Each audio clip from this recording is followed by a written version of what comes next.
Isang magandang gabi at umaga mga kababayan. Tayo po'y nagbabalik para sa isa na namang makabuluhang talakayan.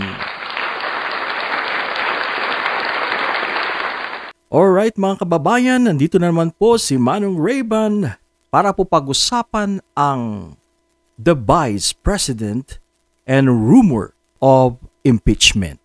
Yan. Mga kababayan, pag-usapan po natin ang stand ng ating Pangulo dito po sa impeachment sa mga alingas-ngas na meron daw pong magpapa-impeach kay VP Sara Duterte. Nakumpirma na po. It has been confirmed na ang Pangulo ay nagsabi na ordered to stop the filing of impeachment versus the Vice President Sara Duterte. Laman po ng mga balita, ito pong pahayag ni President BBM. Sa ABS-CBN, sabi niya po sa mga headline nila, debate over impeachment of Sara Duterte as storm in a teacup. Yan po ang sa ABS-CBN. Sa isang banda naman, impeaching VP Sara won't improve a single Filipino life. So yan po mga pahayag ng Pangulo.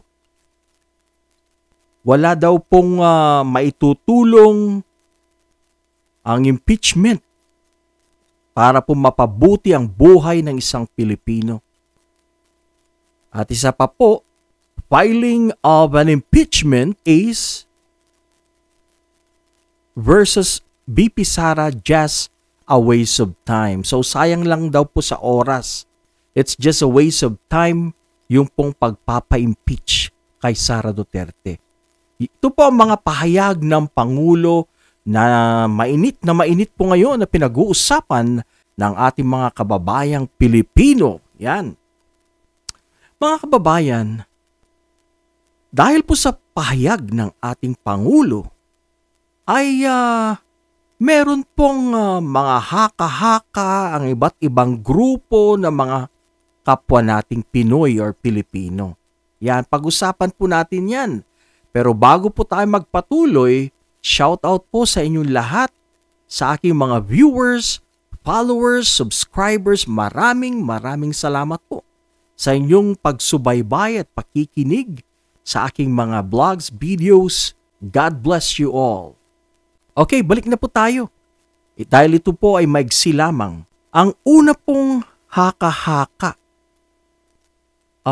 is sinasabi po ng iba dahil daw po sa election fraud in 2022. Dahil daw po sa pandaraya sa huling eleksyon, kaya daw po hindi makastigo ng diretsahan ni President Bongbong si Sara dahil ang ating pong Vice President daw ay magsasalita na sa mga Pilipino at sasabihin ng totoo na sila po ay nandaya sa eleksyong 2022. Yan po ang isa sa mga haka-haka na ipinahayag ng isang grupo dahil nga daw po sa pandaraya at takot daw po si PBBM na baka pag ipina-impeach si Sara ay magsalita po itong si Sara at sabihin niya ang katotohanan about the election rig or election fraud sa year 2022 national election. Yan ang isang haka-haka or supposition po ng marami. Hindi po natin alam yan kung totoo. Ito nga po ay isang haka-haka lang. Ang pangalawa pong haka-haka na sinasabi ng karamihan, there is a big money involved pag ipagpapatuloy daw po ng Pangulo or pangungunahan ng Pangulo ang impeachment laban kay VP Sara. Malaking pera ang kakailanganin para po dito. Kaya minabuti na lang daw po ng Pangulo na wag nang ituloy at pinapatigil na, trying to block ito pong pagpapile ng impeachment case laban po sa ating Vice President. It requires a big amount of money para po manalo sa isang impeachment case. Alam niyo po, magsisimula po ito sa lower house. At pag meron na pong nabuong impeachment charge sa lower house, ito po ay aakyat sa Senado. At sa Senado po, doon na po magkakaroon ng botohan. Kung kakaunti po ang mga senadores na kakampi sa impeachment or pabor po sa impeachment ni VP Sara, ibig sabihin hindi po siya may impeach. Ang posible daw po na gawin ng isang Pangulo ay to influence the Senate during the final voting. At ano ang pwedeng magawa ng isang Pangulo? Pwede pong daanin sa pera ang mga senador. Napakarumi po talaga. Pera-pera na lang ang nangyayari po sa ating bayan, pero ito po ay realidad na pwedeng impluwensyahan ng Pangulo kung gusto niya pong ma-impeach ang isang tao or hindi ma-impeach. Nasa sa kanya pong kontrol, bayaran niya. Yung mga senadores, pwede pong silang bumaliktad para po kumontra or pumabor. Ganun na rin sa mga kongresista. Pwede rin pong, pero ang tingin po natin sa lower house, wala pong problema dyan. Marami po ang mga congressmen na talagang papabor sa pagkaka-impeach ni VP Sara. Sa Senado po ang labanan. Ang isang rason or haka-haka, aside from big money involved, ay ito pong avoiding the ire of the Dutertes. Baka sinasabi lang ng Pangulo ito na ayaw niyang ipa-impeach si VP Sara dahil ayaw lang niya na magalit sa kanya ang mga Duterte, ang mga taga Mindanao at mga DDS na dikit sa mga Duterte.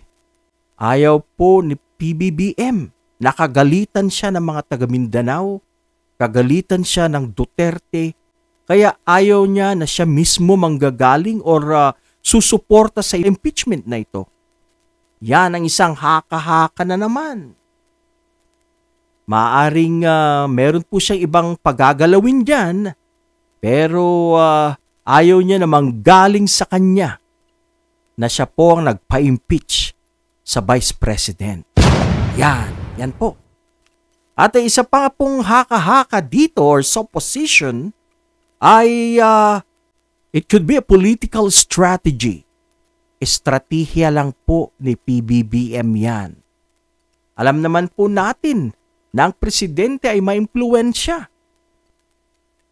Alam naman po natin at alam din ng Pangulong Marcos na kahit sabihin niyang hindi siya pabor at ipapatigil niya ang filing of impeachment, kung meron po talagang isang grupo or kahit isang tao na private, ay pwede niya po ipagpatuloy ang pagpapile ng impeachment charge laban kay VP Sara Duterte. So alam na po yan ng Pangulo na may mga grupo dyan na atat na talaga na gustong mag-file ng impeachment case versus VP Sara Duterte. So kahit na hindi po siya makialam, kahit na hands-off po siya dyan, ay tuloy pa rin yan. Meron pa rin po mga grupo na gusto talaga na mag-file. Kagaya po ng mga Makabayan Bloc.